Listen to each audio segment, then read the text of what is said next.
ओम शांति। दिल्ली में चलाई हुई एक छोटी मुरली है 8/1/63 की।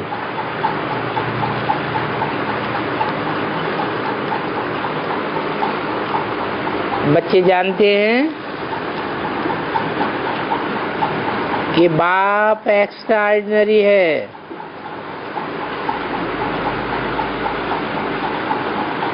अजीब है। बच्चे मूंझते होंगे,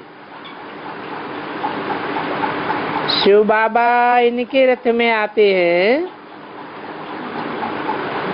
वो तो सर्वशक्तिवान है, तो इनमें वो कैसे आता होगा?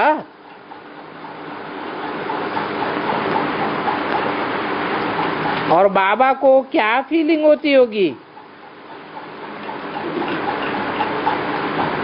कुछ भी नहीं।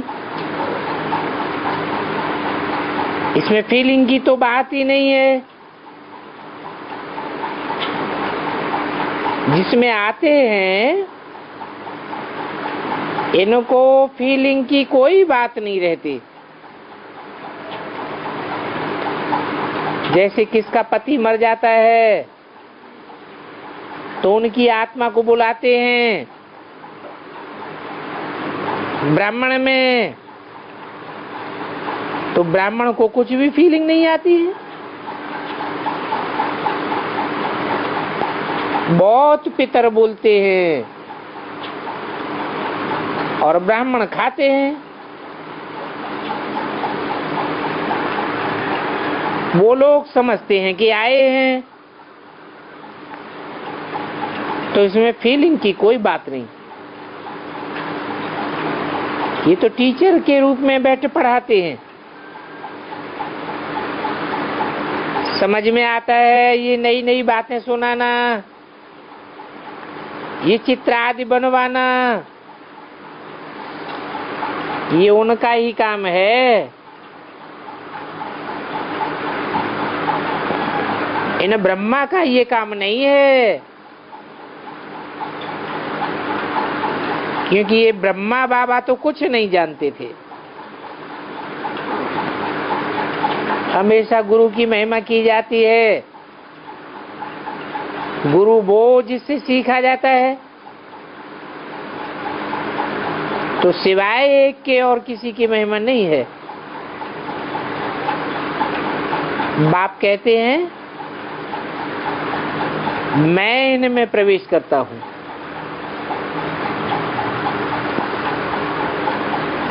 ये समझते हैं कि ये नया ज्ञान है, नई बातें हैं। मैं तो कुछ नहीं जानता था। तो ये वंडरफुल नॉलेज है। बहुत तो समझेंगे कि ये असंभव बात है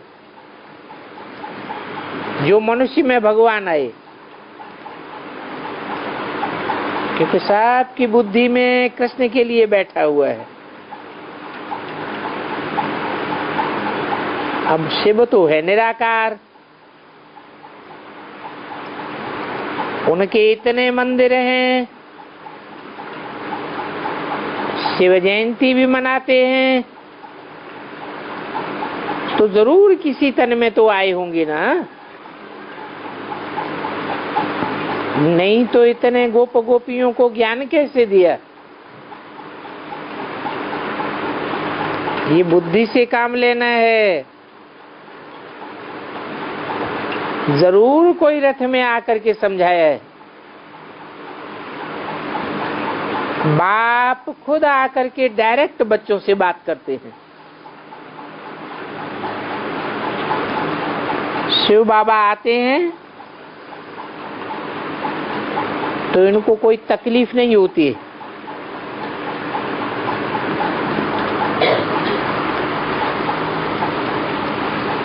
ये कोई जानवर नहीं है कि जिसमें 10 मण का बोझा पड़ेगा तो बैठ जावेगा। नहीं, ये तो बाप खुद कहते हैं कि मैं इनका आधार लेता हूं और मैं तो हल्का फुल्का निराधार हूं, निराकार हूं। तुम बच्चे भी समझेंगे बाबा आया है, फीलिंग आती है, सन्नाटा हो जाता है, परंतु इस साकार बाबा ने भी तो योग का अभ्यास किया है। योग में रहने से भी तो सन्नाटा होगा ना।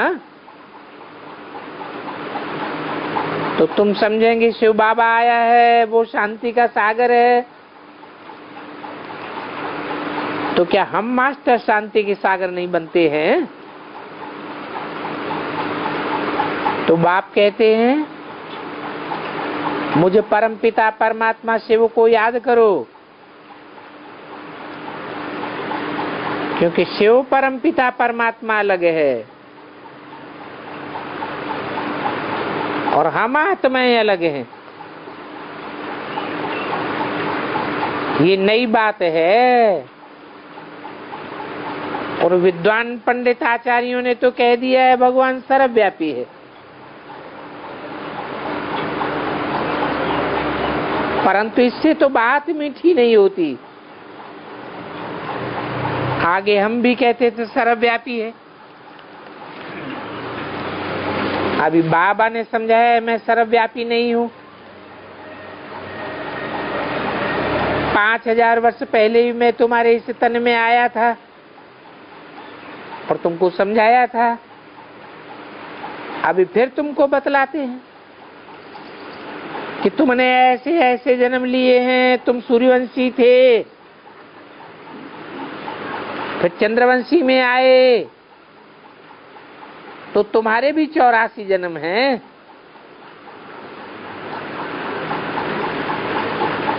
बी क्यों लगा दिया?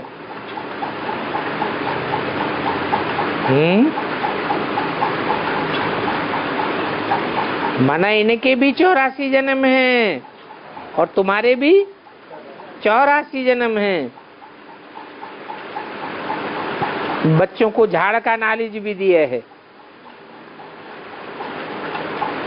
ड्रामा अथवा कल्पवृक्ष अरबों वर्ष का तो नहीं हो सकता।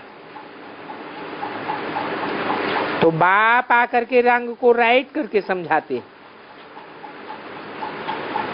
आदि सनातन है ही देवी देवता धर्म। उनको ही 5000 वर्ष हुए और धर्म तो आदि में नहीं आए हैं, बीच में आए हैं या बाद में आए हैं।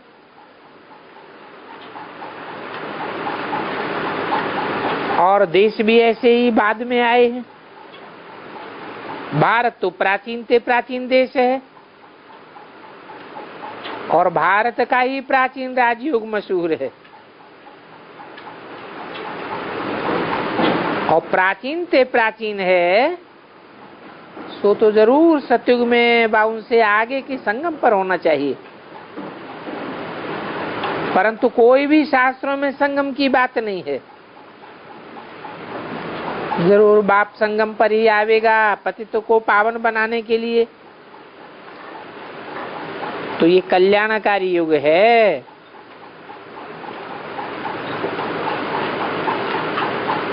और कोई भी धर्म पिताएं कल्याणकारी युग में नहीं आते हैं, क्योंकि उनके आने के बाद कल्याण तो किसी का होता ही नहीं। तो ये बातें मनुष्यों को नई लगती हैं।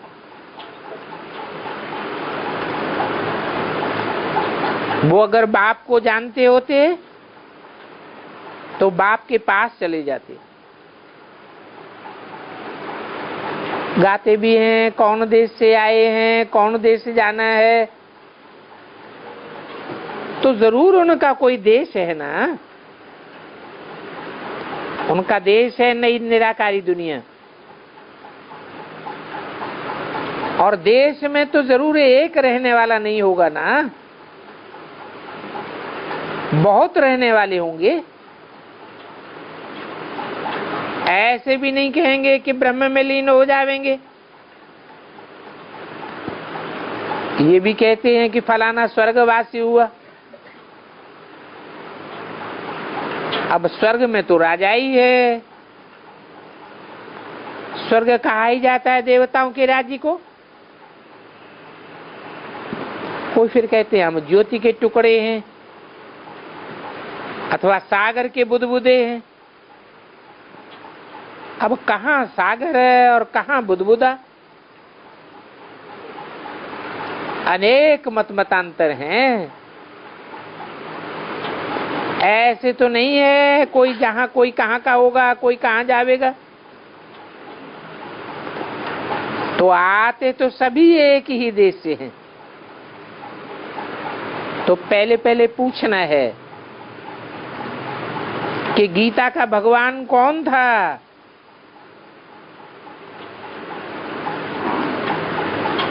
उस गीता के भगवान ने गीता से क्या स्थापन किया?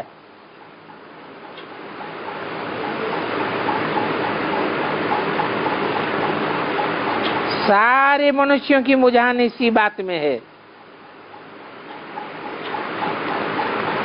क्योंकि श्री कृष्ण तो प्रिसेप्टर नहीं है। दूसरी बात है, बाप कहते हैं मैं इनमें आकर के स्थापना और विनाश कराता हूं।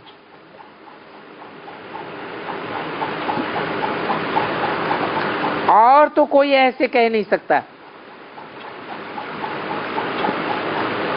वो तो आकर के अपने धर्म की स्थापना करते हैं और चले जाते हैं, विनाश थोड़ा ही करते हैं। हर एक अपना अपना धर्म स्थापन करने आते हैं और उनके बाद आस्ते आस्ते सभी धर्म पिताओं को आना है, उनके फॉलोअर्स को आना है।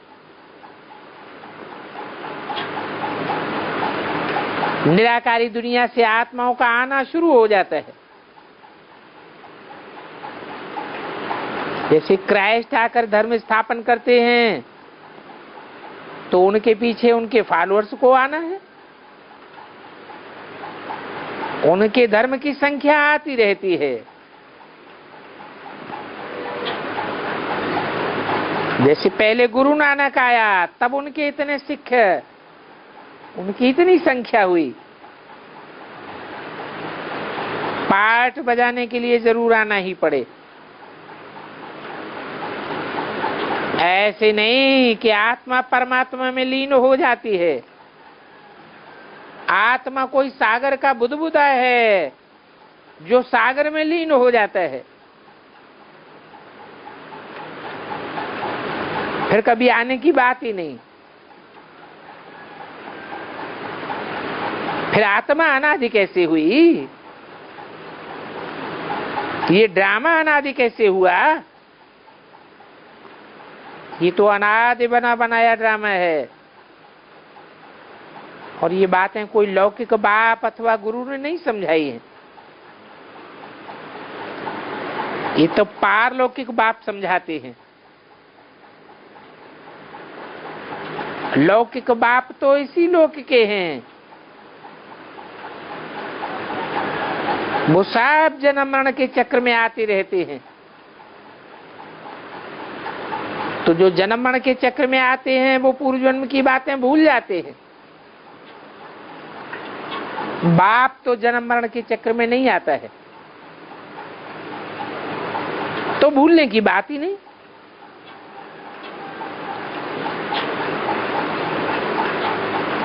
तो ये बातें पारलौकिक बाप ही समझाते हैं। कहते हैं मैं आता हूं इनके तन में, परंतु ये बात इनकी आत्मा तो नहीं कह सकती। ये भी बताता हूं कि इसमें मैं इस साधारण तन का आधार लेता हूं। जिस साधारण तन का नाम लेता हूं वो नाम है प्रजापिता। अर्थात जो भी मनुष्य सृष्टि की पिता प्रजा है वो सारी प्रजा का पिता, और तुम हो प्रजापिता मुखवंशावली। तो ये भी साबित होता है कि वो ब्राह्मण सब हैं कुखवंशावली और तुम हो मुखवंशावली। अच्छा,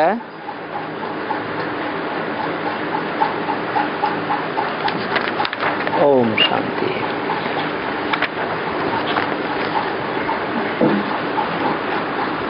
अगली वाणी है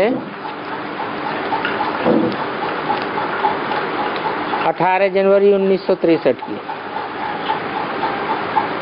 रिकॉर्ड चला है, कौन आया मेरे मन के द्वारे। बच्चे जानते हैं कि अभी कौन आए हैं, जिनके हम सन्मुख बैठे हैं। दुनिया तो इन बातों को नहीं जानती। ये जानने के लिए उनको वो आंखें नहीं हैं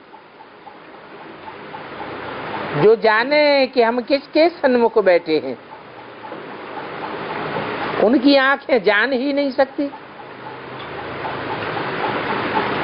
अब तुम्हारी आत्मा तो बुद्धि से पहचानती है कि बरोबर हम मना बुद्धि स्वरूप आत्मा का बाप आया हुआ है। वो बाप खुद ही आकर के अपना परिचय देते हैं। कहते हैं कि मेरा कोई भी आकारी अथवा साकारी शरीर नहीं है, मैं तो सदैव ही निराकार हूं। तुम्हारी आत्मा जन्म मरण के चक्र में आती है तो आकारी और साकारी भी बनती है, परंतु रूप तो जरूर है। जैसे तुम्हारा रूप अति सूक्ष्म है, वैसे मुझे आत्मा का रूप भी सूक्ष्म है, ज्योति स्वरूप है। हाँ, मैं ज्ञान का सागर हूं। एक रूप बसंत की कहानी भी है। तो मैं जरूर रूप भी हूं।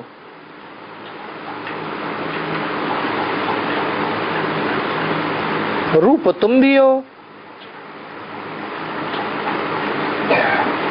परंतु मेरा जो रूप है वो दिव्य और अलौकिक है। मैं ज्योतिर्लिंगम हूं। जिस ज्योतिर्लिंगम की देश देश और गांव गांव में पूजा होती है, और ज्योतिर्लिंगम भी तब हूं जब मैंने इस तन का आधार लिया है। क्योंकि प्रकृति का आधार लेने बगैर मैं देखूंगा कैसे। जिस तन का आधार लिया है वो प्रकृति के 5 तत्वों का पुतला है।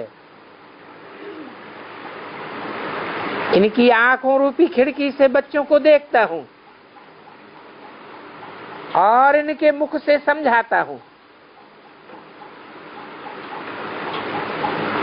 बताता हूं बच्चे, सन्यास 2 प्रकार का है।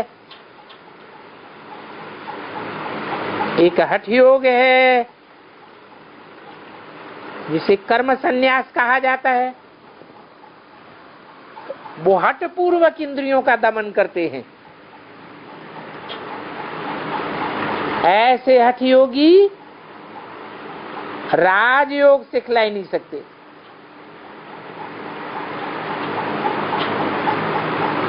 उनके फॉलोअर्स को बताना है, जिन्हों की तुम अपने को फॉलोअर्स समझते हो, कहलाते हो, कि मैं फलाने सन्यासी का फॉलोअर हूं, परंतु ये तो तुम झूठ बोलते हो। वो सन्यासी तो जाकर कफन ही पहनते हैं, तुमने कहां घर बार छोड़ा है, तुमने कहां कफनी पहनी है। ये ब्रह्मा बाबा भी आगे बहुतों का फॉलोअर था, परंतु इन्होंने भी किसी को कुछ फॉलो नहीं किया। कहां वो सन्यासी, कहां हम गृहस्थी। तो फिर ये फॉलोअर कहलाना मूर्खता हो गई, क्योंकि फॉलोअर को तो पूरा फॉलोअर करना पड़े, घर बार छोड़ना पड़े, सन्यासी बनना पड़े। तो जो भी फॉलोअर बनते हैं वो भी झूठे, क्योंकि सन्यास तो धारण करते ही नहीं। सन्यास का अर्थ ही है सम्मन संपूर्ण, न्यास माने त्याग। और वो लोग भी समझते नहीं है कि तुम फॉलोअर कहलाते हो तो सन्यासी बनना पड़े। बाप समझाते हैं कि ये राजयोग है, इसमें घर बार का त्याग नहीं करना है, सिर्फ पुरानी दुनिया का बुद्धि से त्याग करना है। क्योंकि पुरानी चीज दुखदायी होती है ना, नहीं तो सतो प्रधान होती है। सात्विक गुण का त्याग थोड़ा ही करना होता है। जैसे बाप नया घर बनाता है तो फिर बुद्धि नए घर में लग जाती है, पुरानी दुनिया से ममत्व मिट जाता है। बाकी घर बार का सन्यास नहीं करना है। स्त्री भी अगर सन्यास कर ले तो फिर बच्चों को कौन संभालेगा। तो ये बात तो ठीक नहीं हुई। ये तत्व योगी, हठ योगी, ब्रह्म योगी बहुत हैं जो तत्व से योग लगाते हैं।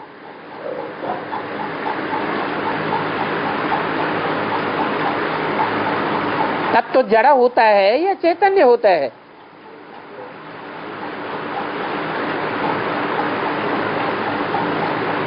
तत्व समझेगा या चैतन्य समझेगा।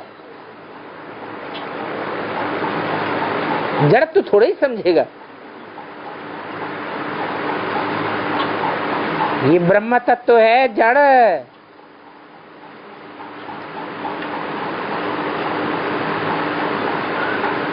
ब्रह्म से बनता है ब्रह्मा।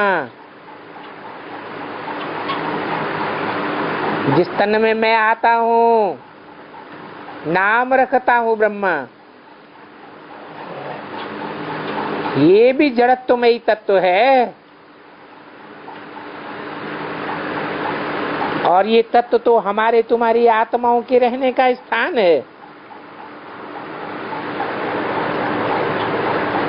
उनसे बोलो कि तुम कोई ब्रह्मा कुमार कुमारियां नहीं हो, हम तो ब्रह्मा कुमार कुमारियां हैं।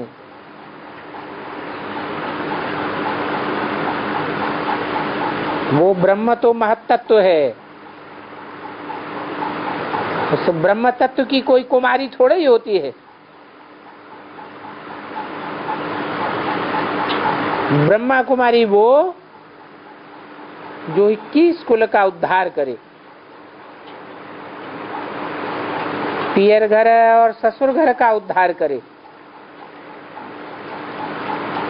इसलिए भारत में कुमारियों का बहुत मान है।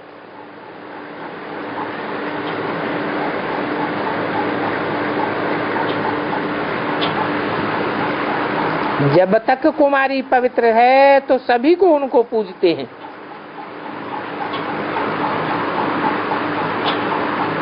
सभी को पूजना पड़े। अपवित्र बनती है तो सभी के आगे माथा टेकना पड़ता है। तो देखो उन हठ योगियों का हो गया निवृत्ति मार्ग,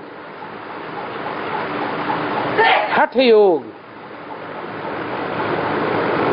उनको गृहस्थ व्यवहार से नफरत आती है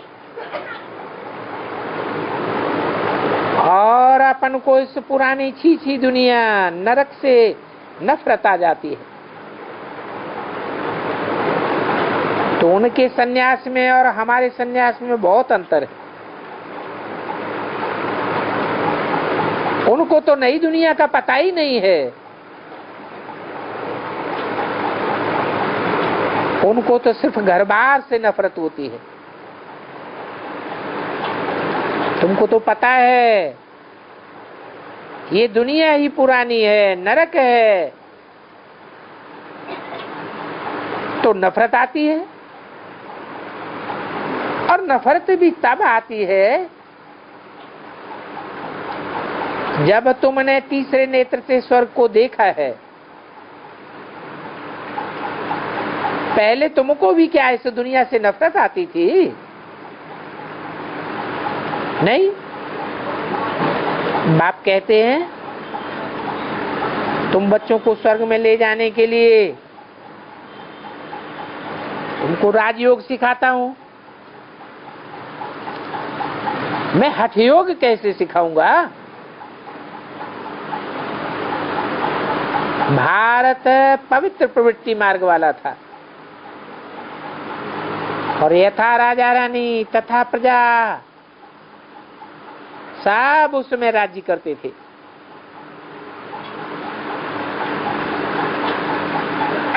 उनको स्वर्ग कहा जाता है। अभी तो भारत अपवित्र है, उसी भारत को फिर पवित्र बनना है। स्वर्ग की स्थापना तो परमपिता परमात्मा ही कर सकते हैं, और तो कोई कर न सके। क्यों? और कोई क्यों नहीं कर सकता?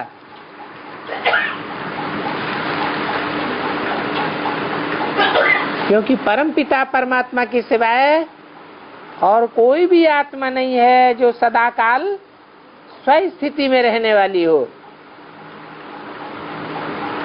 एक परमात्मा ही है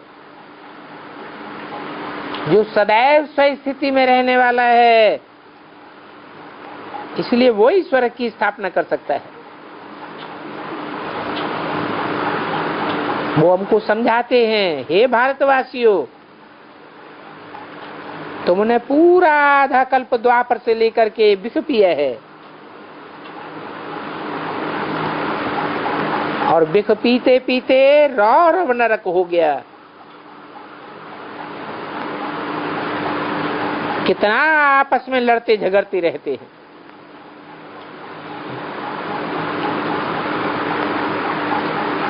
घर घर में झगड़ा है,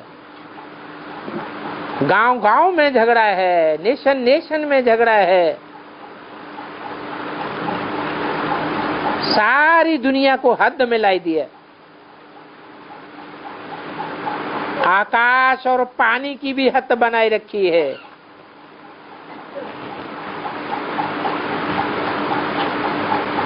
सागर की भी हदें बनाई रखी हैं।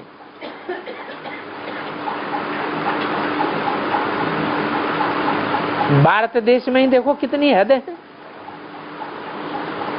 गुजरात अलग, बंगाल अलग, कितने टुकड़े टुकड़े कर दिए हैं। कहेंगे अभी है ही कलयुग। सतयुग में तो भारत टुकड़ा टुकड़ा नहीं होगा। वहां तो एक ही राज्य होता है। सारे भारत में एक ही राज्य, एक ही धर्म।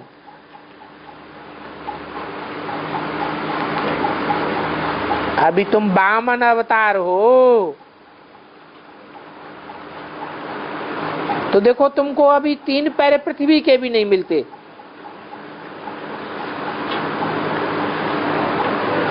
फिर तुम सारी दुनिया के मालिक बन जावेंगे।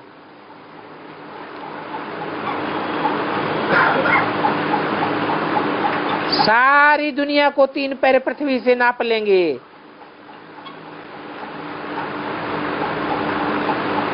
बाप समझाते हैं, मेरे लाडले सिकील दे बच्चे, तुमने ही 84 जन्म लिए।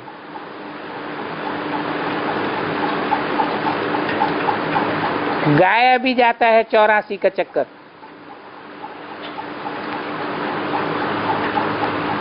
तो जो पहले नंबर का श्री कृष्ण है, उनके 84 जन्म दिखाए हैं। तुम 84 जन्मों का पूरा चक्कर फिरते हो, तो तुम हो ऑलराउंडर। ये हार और जीत का फेक खेल तुम्हारे ऊपर है। ये भारतीय राजाओं का राजा डबल सिरताज था, अभी तो 9 ताज। ये चक्कर फिरता रहता है। ये नॉलेज बाप ही समझाते हैं, और कोई गीता आदि सुनाने वाले ऐसे थोड़े ही कहते हैं कि हम राजयोग सिखलाते हैं। वो कब कह ही नहीं सकते। बाप कहते हैं, मैं ही इस राजयोग द्वारा इस पतित दुनिया को पावन बनाता हूं, और तो कोई सारी दुनिया को पावन बना ही नहीं सकता। तो मुझे ही याद करो। माया के पिंजरे में जो फंसे पड़े हैं, मैं उन सभी को लिबरेट करने आया हूं। या तो इन विकारों पर जीत पहनो, या तो इन विकारों को दान में दे दो।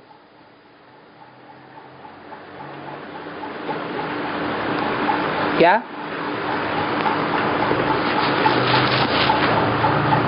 ऐसे क्यों कहा? 2 ही बातें बताई, या तो इन विकारों को दान में दे दो, अगर दान में नहीं देते हो तो क्या करो? हैं? इन विकारों पर जीत पहनो, क्योंकि मैं ही तुमको राजयोग सिखलाता हूं। मेरे सिवाय और कोई भी नहीं है जो तुमको राजयोग सिखला सके। सत्युग त्रेता में 21 जन्म तुम प्रारब्ध भोगते हो। भारत है परमपिता परमात्मा का बर्थ प्लेस, जिसे परमपिता परमात्मा ने गीता सुनाई है। हाँ, सिर्फ गीता को खंडन करने के कारण परमपिता का बर्थ प्लेस नहीं समझते हैं। शिव जयंती मनाते हैं,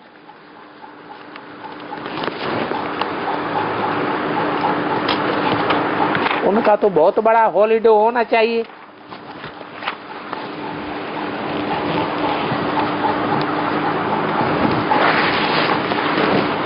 परंतु देखो, अभी शिव जयंती का हॉलीडे भी नहीं मनाते। कौन से सन की बात है? 63 की वाणी है। पहले हॉलीडे नहीं मनाते थे, फिर हॉलीडे मनाना कब से शुरू किया है? तब से शुरू किया जब से बाप का आना प्रैक्टिकल प्रूफ के सहित प्रत्यक्ष हुआ। सन 76 के बाद हॉलीडे भी मनाने लगे। क्रिश्चियन लोग तो 7 रोज हॉलीडे मनाते हैं।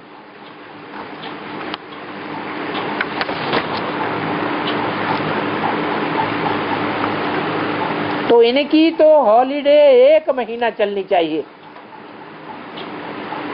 इनकी है शिव बाबा की 1 महीने की छुट्टी होनी चाहिए हमारी खुशी के,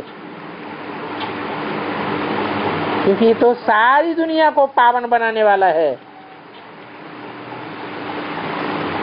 अभी देखो उनकी जयंती, उनकी छुट्टी का दिन भी बंद कर दिया।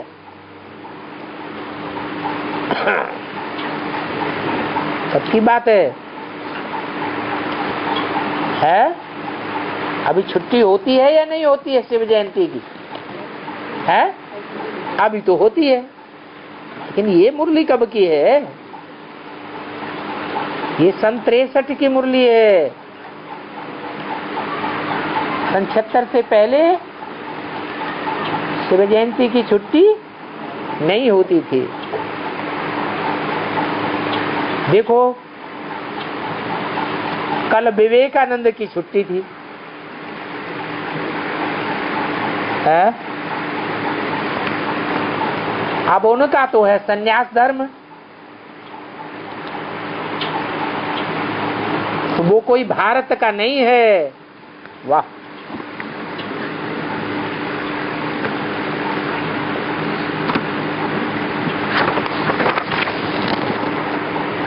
उनका तो वैराग मार्ग ही अलग है। एक है भक्ति कांड, जिसे कहते हैं आधा कल्प ब्रह्मा की रात, फिर आधा कल्प कहेंगे ज्ञान कांड, वो है ब्रह्मा का दिन। बाकी शास्त्र तो सभी भक्ति मार्ग के हैं, वो शास्त्र पढ़ते ही आए हैं। कहते हैं शास्त्र अनादि हैं, परंतु वो अनादि शास्त्र कब बने?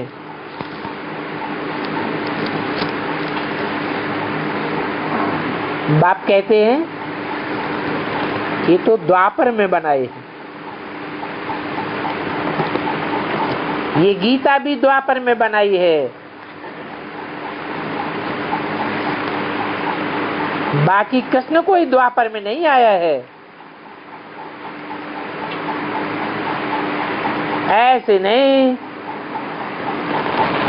कि द्वापर के आदि में गीता बनाई और कृष्ण द्वापर के अंत में आया, महाभारत युद्ध कराया। ये तो कोई बात ही नहीं बनती। हाँ, ये कहेंगे ये शास्त्र द्वापर से शुरू होते हैं।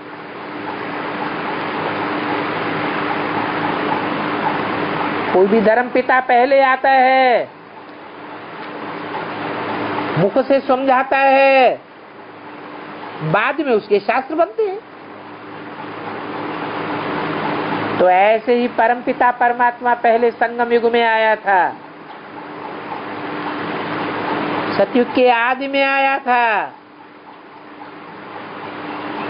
फिर द्वापर से ये शास्त्र आदि बनते हैं। और देवता धर्म का शास्त्र है गीता। फिर बाद में इस्लामी बौद्धी धर्म शास्त्र आदि आते हैं। पहले पहले गीता बनी,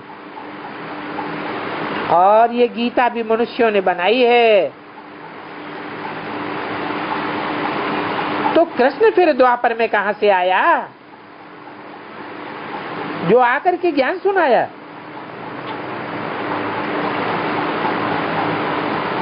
द्वापर के अंत में कृष्ण आया, महाभारत युद्ध कराया। तो क्या नारकीय कलयुग की स्थापना की? अरे गीता से तो स्वर्ग की स्थापना हुई थी। अभी कलयुग में वो डबल सिर ताज कहाँ है? अभी तो देवताओं का राज्य ही नहीं है, अभी तो राक्षसों का राज्य है। तो देखो मनुष्यों को इन शास्त्रों का कितना घमंड है।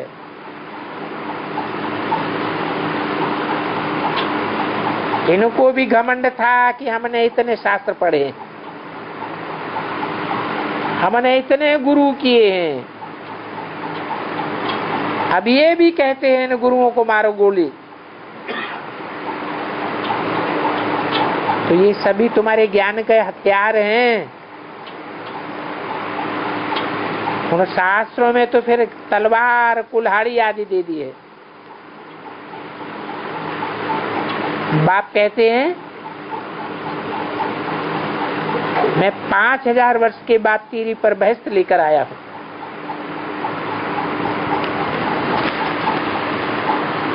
फिर भी बच्चों की दिल नरक की तरफ जाती है। बच्चे अब तक भी स्वर्ग में चलने की तैयारी नहीं करते हैं। जो राजधानी 5000 वर्ष पहले थी, वही राजधानी अब फिर स्थापन हो रही है।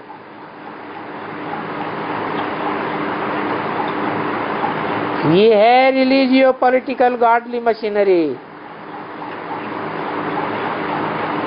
नॉन वायलेंस पॉलिटिकल भी है, योग बल की है।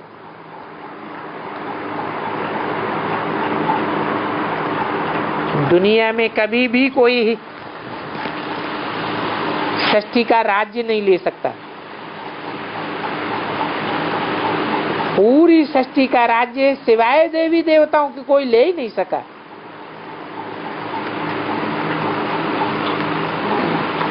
हिस्ट्री इस बात की गवाह है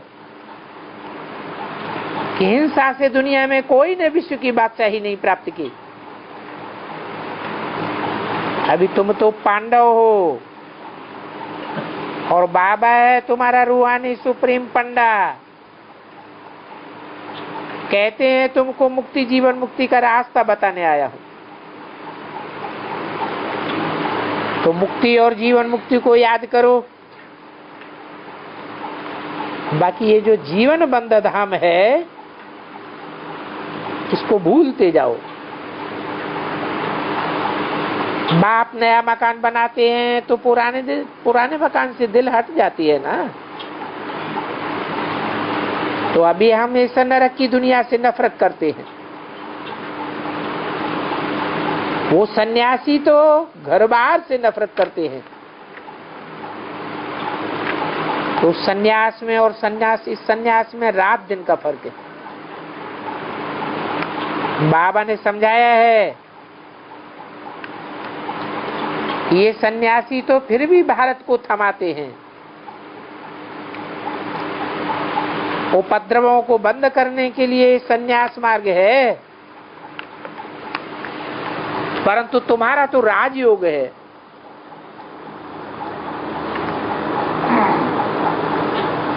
गीता के भगवान ने भारत को स्वर्ग बनाया। फिर से स्वर्ग की आधा कल्प प्रारब्ध चलती है। ये स्वर्ग का वर्षा तुम्हारा बेहद का वर्षा है।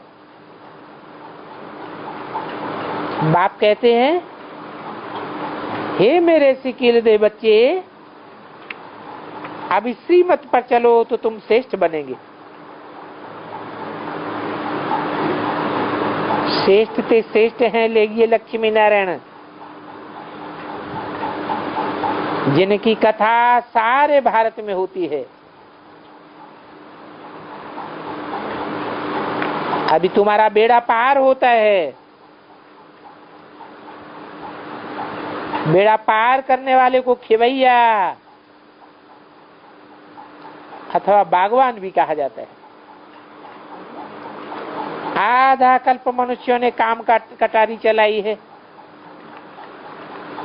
आदि मध्य अंत दुख पाते रहे हैं, परंतु सतयुग में आदि मध्य अंत दुख थोड़ा ही होता है। तो वो सतयुग है तुम्हारा अमरलोक, ये है मृत्युलोक। आधा कल्प तुमने यहाँ बिक पिया है, तो ऐसी आदत पड़ गई है जो बिक बिगर रह नहीं सकते।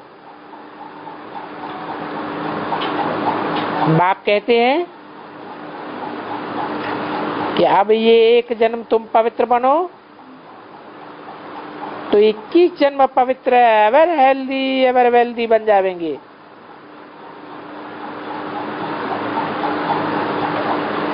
अनेक बार भारत सॉल्वेंट इंसॉल्वेंट बना है, बाकी सभी बीच के बाई प्लॉट्स हैं।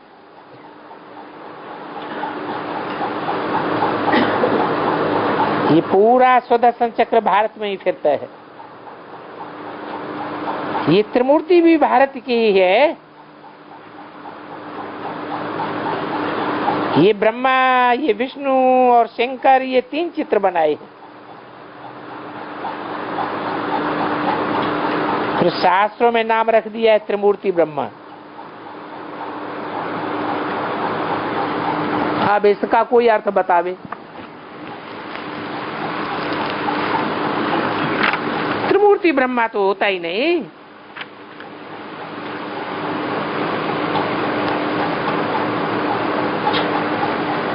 वो विष्णु, वो शंकर, वो दोनों तो क्लीन शेव हैं। बाकी एक ब्रह्मा को दाढ़ी क्यों दे दी है? दिखलाते तो तीनों को इकट्ठा है।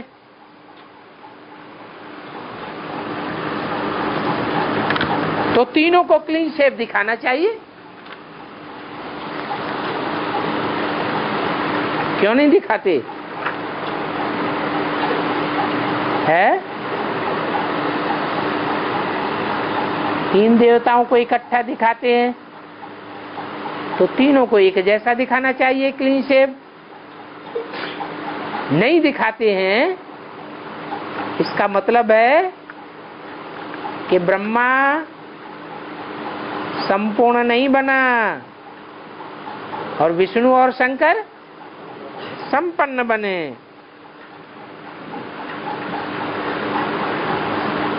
विष्णु की नाभि से ब्रह्मा निकला, फिर ब्रह्मा के हाथ में शास्त्र दे दिए। अभी शास्त्र तो यहाँ होते हैं, सूक्ष्म वतन में शास्त्र आदि कहाँ से आए? बाप कहते हैं कि इस ब्रह्मा के मुख से मैं सभी वेद शास्त्रों का सार सुनाए तुमको त्रिकालदर्शी बनाता हूं।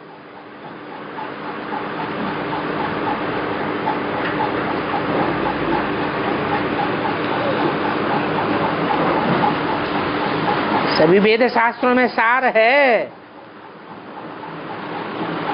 तो सार की बात मैं बताता हूं। उन गुरुओं ने तो तुमको सारा विस्तार बताई दिया। विस्तार में सार छुप जाता है। अभी मैं तुमको तीसरा नेत्र देता हूं। और कोई भी बाप और बाप की रचना के आदि मध्य अंत को नहीं जानते हैं। वो त्रिकालदर्शी है ही नहीं। तुमको भी त्रिकालदर्शी मैं आकर के बनाता हूं।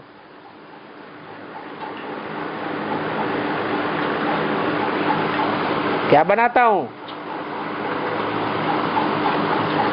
त्रिकालदर्शी माने पास्ट के जन्मों को भी जानने वाला, वर्तमान जन्म को भी जानने वाला और भविष्य में आने वाले जन्मों को भी जानने वाला।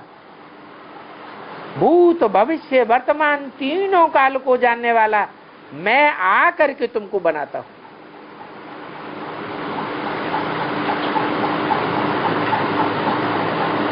कहते हैं त्रिमूर्ति शिव, परंतु 3 मूर्तियों में ऐसी कौन सी मूर्ति है जो त्रिकालदर्शी है?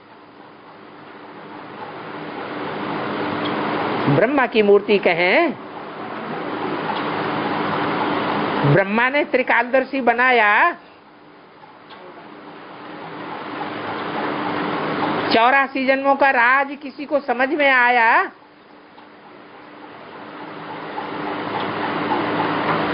पहले तो अपने जन्मों का राज समझ में आवे।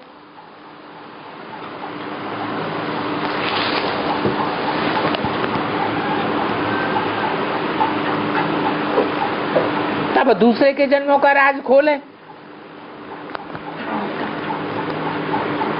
तो मैं तुमको तीसरा नेत्र देता हूं। नयन ब्रह्मा को तीसरा नेत्र है और नयन विष्णु को तीसरा नेत्र है। किसको है? तुमको माने किसको है? 3 बच्चे हैं, ब्रह्मा विष्णु शंकर है, ये पहलौटी के 3 बच्चे हैं।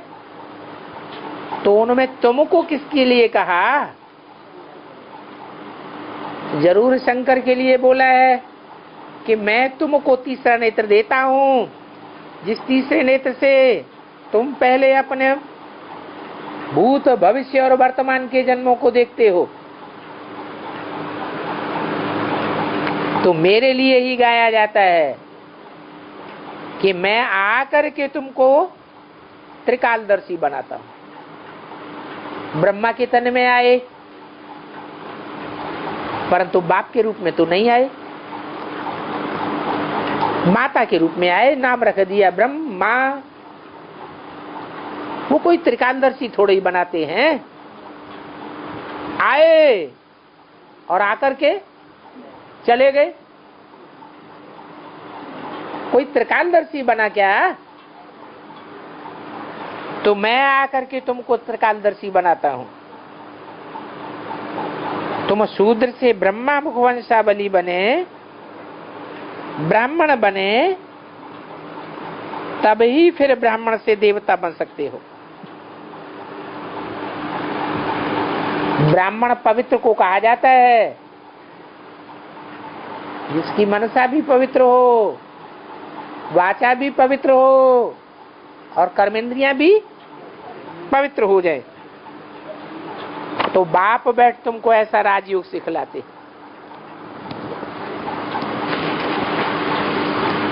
राजयोग सिखलाते हैं, कर्मयोग सिखलाते हैं। कर्म संन्यास नहीं सिखलाते।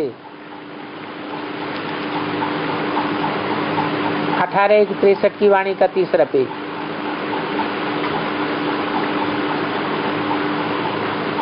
कर्म संन्यास सिखलावे तो तुमने जो रचना रची है इस नरक की दुनिया में, इस रचना की पालना कौन करेगा? रचना रचे और उसकी पालना न करे तो ये तो भारी पाप हो गया। तो रचना की पालना भी तुमको करनी है। तुम हद के रचयिता हो और मैं बेहद का रचयिता हूं। तुम 2, 4, 8, 10, 20, 50 बच्चों की पालना करते हो, जन्म देते हो, और मैं तो इस सृष्टि की जो भी 500-700 करोड़ मनुष्य आत्माएं हैं सब की पालना करने वाला हूं।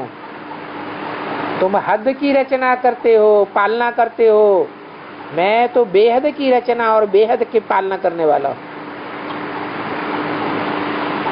ये ब्रह्मा भी बेहद का हो गया।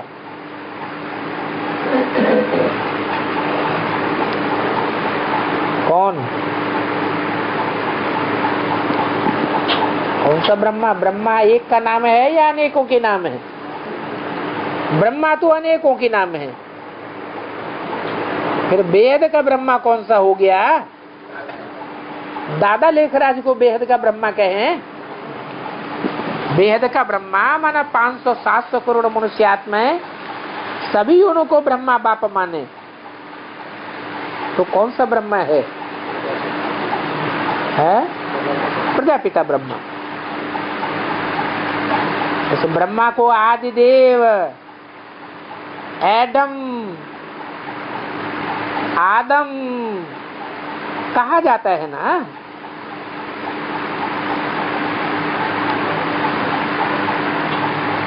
सृष्टि का आदि पिता तो सभी धर्मों में मान्य है।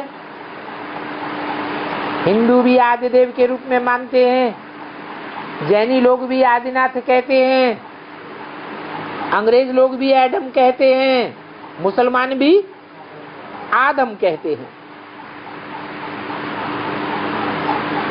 तो ये बेहद का बाप हो गया।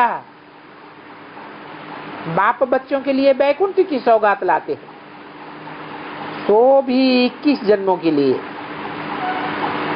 कितना मोस्ट बिलीवर्ड बाप है। कहते हैं तुम मेरे मोस्ट बिलीवर्ड चिल्ड्रन हो।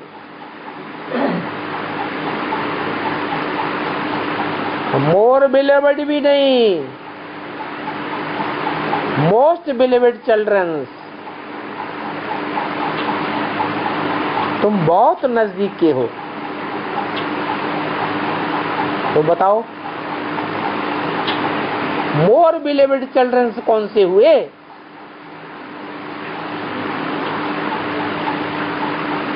है? तुम तो मोस्ट हो गए, तो मोर किन्हें कहें? हैं? चंद्रवंशियों को क्या कहेंगे? मोर बिलीवर्ड। बाप के नजदीक हैं, थोड़े दूर हैं। तुम तो बहुत नजदीक के हो। रुद्र के गले का हार पहले तुम आकर के बनते हो।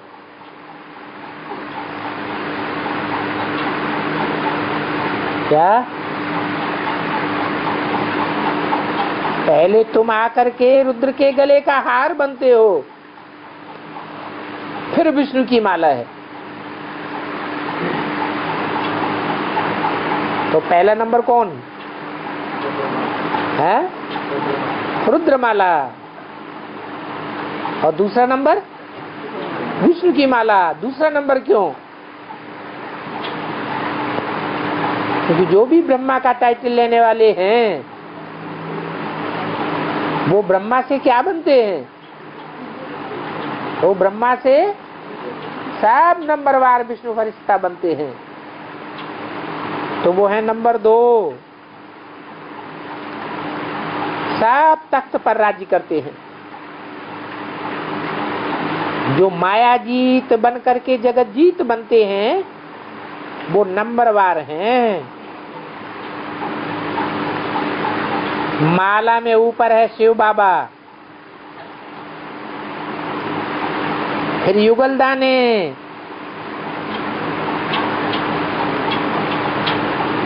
फिर ये 108 संतान।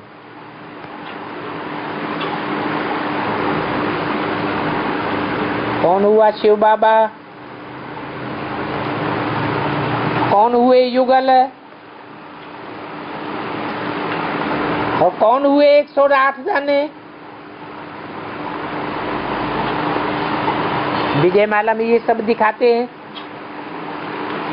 ऊपर में शिव बाबा, फिर है मेरु युगल, युगल दाना। तो कौन है मेरु युगल दाना?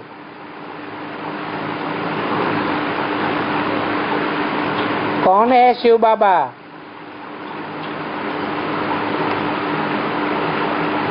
है?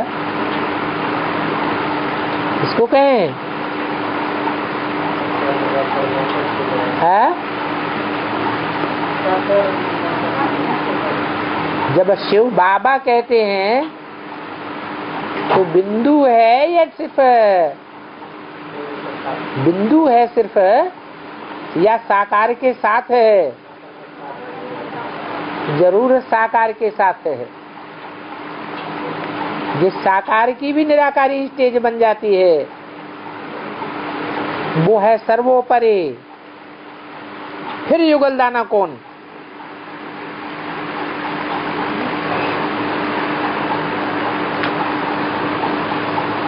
विष्णु की कितनी भुजाएं दिखाते हैं? 4 भुजाएं दिखाते हैं। तो जो 4 भुजाएं हैं उनमें कितने युगल हुए? 2 युगल हो गए। ब्रह्मा की सोल तो जगदम्बा में प्रवेश करती है, तो ये एक युगल मणका हो गया।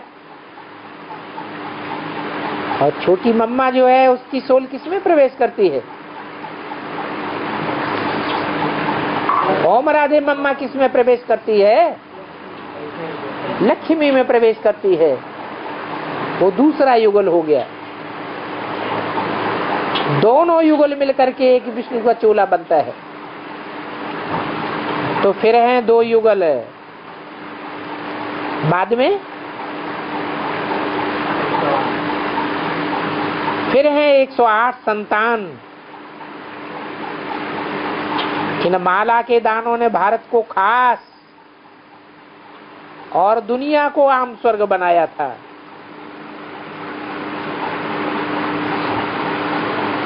ये जो माला के दाने हैं वो विजय माला की बात है या सिर्फ रुद्रमाला की बात है? दोनों ही मालाओं की बात है। जो तख्त पर बैठे उन्हों की माला बनी है। सभी उनको पूजते हैं, परंतु जो पूजने वाले हैं उनको अर्थ का कुछ भी पता नहीं है कि क्यों पूजते हैं, पूजा का आधार क्या है। सब शास्त्र में शिरोमणि गीता तो एक ही है। बाप कहते हैं मैं ब्रह्मा मुख कमल से ब्राह्मण धर्म का रचयिता हूं।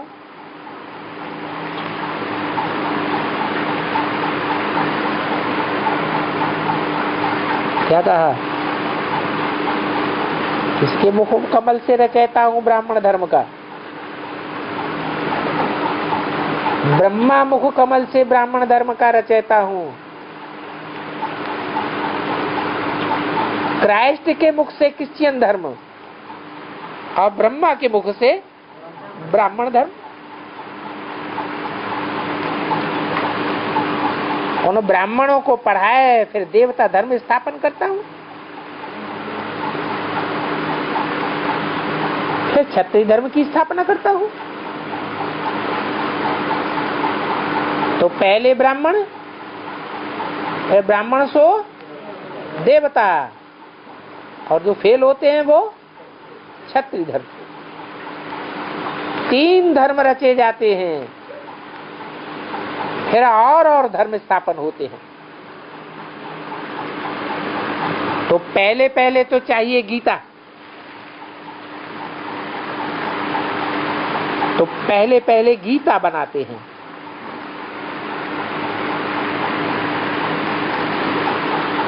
फिर उनके साथ भागवत रामायण,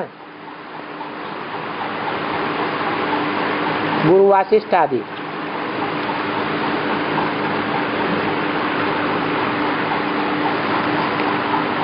उन बनाने वालों को पता तो कुछ भी नहीं रहा। गीता पढ़ते पढ़ते हुआ तो कुछ भी नहीं। बाप कहते हैं मैं जो ज्ञान देता हूं वो प्रायः लोप हो जाता है। ये है जैसे कि बनियन ट्री, वो बड़ का झाड़ होता है ना, तुम देखेंगे इनका फाउंडेशन सड़ा हुआ है, बाकी थोड़ी सी निशानी बची है। और सभी धर्म तो हैं, बाकी फाउंडेशन सड़ गया है। मैं फिर से आकर के वही फाउंडेशन का सैंपलिंग लगाए देवी देवता किंगडम में स्थापन करता हूं, बाकी और सब धर्मों का विनाश कराए देता हूं। और विनाश कराता भी हूं महाभारी महाभारत लड़ाई द्वारा।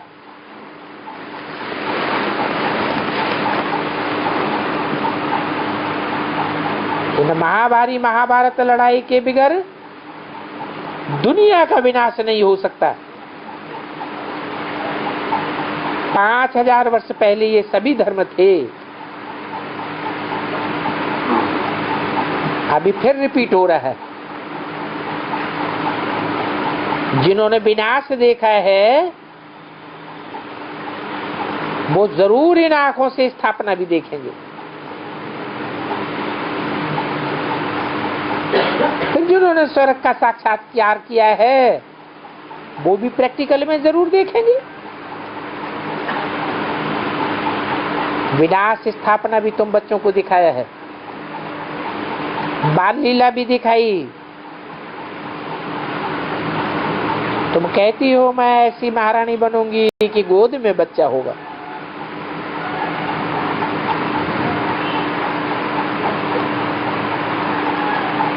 तो उन सन्यासियों का है वैराग मार्ग, भारत का है ज्ञान मार्ग। फिर भक्ति मार्ग नाम एक ही बार बाबा देते हैं, फिर ज्ञान की दरकार ही नहीं रहती। ज्ञान तो है ही राजयोग का, ज्ञान से सदगति हो गई, फिर ज्ञान की दरकार ही नहीं रहती। तो सत्युग त्रेता में कर्म कांड का कुछ भी नहीं रहता, फिर होता है भक्ति कांड। वो भक्ति कांड भी मुर्दाबाद होता है और सत्युग जिंदाबाद हो जाएगा। अच्छा, बाप दादा मीठे मीठे मैया का सिकिल बच्चों के प्रति गुड मॉर्निंग।